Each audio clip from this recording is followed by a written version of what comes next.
1947-এর 15ই August দেশ স্বাধীন হলেও দেশভাগের ক্ষত এখনো অনেকের কাছে অজানা। দেশভাগের ফলে লক্ষ লক্ষ মানুষকে ঘরছাড়া হতে হয়েছিল, হিংসেই প্রাণ গিয়েছিল বহু মানুষের।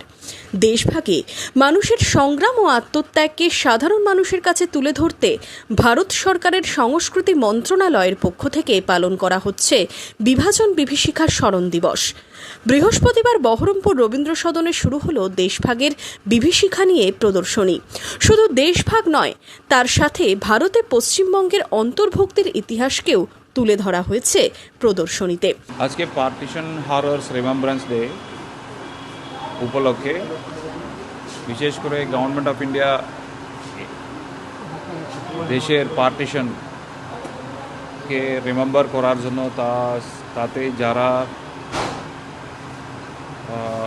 ভাই বোনেরা যারা স্যাক্রিফাইস করেছেন তাদের আলটিমেট স্যাক্রিফাইসকে স্মরণ করার জন্য 14ই আগস্টকে government of India partition horrors remembrance day হিসেবে পালন করছে।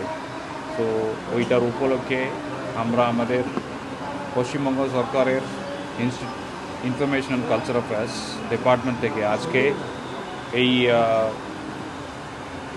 ইন্ডিয়ার পার্টিশন তার সঙ্গে বেঙ্গলের পার্টিশনটাকে আমাদের সবার রিমেম্বার করার জন্য অ্যান্ড যে স্যাক্রিফাইসগুলো করা হয়েছে এই দিনে ওগুলোকে পুরোটাই সমস্ত লোকজন নাগরিকজন অ্যান্ড নেক্সট জেনারেশনকে নিয়ে যাওয়ার জন্য এই এক্সিবিশনটা আমরা করছি।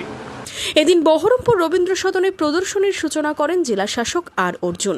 উপস্থিত ছিলেন অতিরিক্ত জেলাশাসক উন্নয়ন অনাবিল দত্ত, ভারপ্রাপ্ত জেলা সংস্কৃতি আধিকারিক সুবীর সরকার সহ প্রশাসনিক আধিকারিকরা।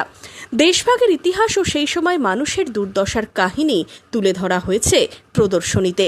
পার্টিশন অফ ইন্ডিয়ার প্রথম কীভাবে শুরু হয়েছে, ওইটার শুরু কোথায় থেকে আছে, ওটা কীভাবে ঘটেছে, সব কিছু ডিটেলসভাবে যেভাবে গভর্নমেন্ট অফ ইন্ডিয়ার মিনিস্ট্রি অফ কালচার আমাদেরকে দিয়েছে ওইটা অনুযায়ী আমরা একটা এক্সিবিশন করেছি। এইটা চলবে অন্তত 7 দিন চলবে।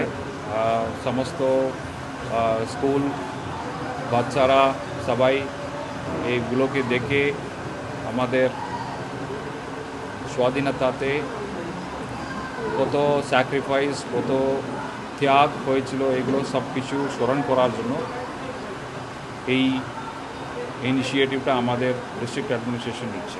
1947-এর দেশভাগ, সেই সময়ের স্মৃতি এবং মানুষের জীবনযুদ্ধ তুলে ধরা হয়েছে প্রদর্শনীতে। 7 দিন ধরে চলবে প্রদর্শনী। Bureau report, Madhyabanga news.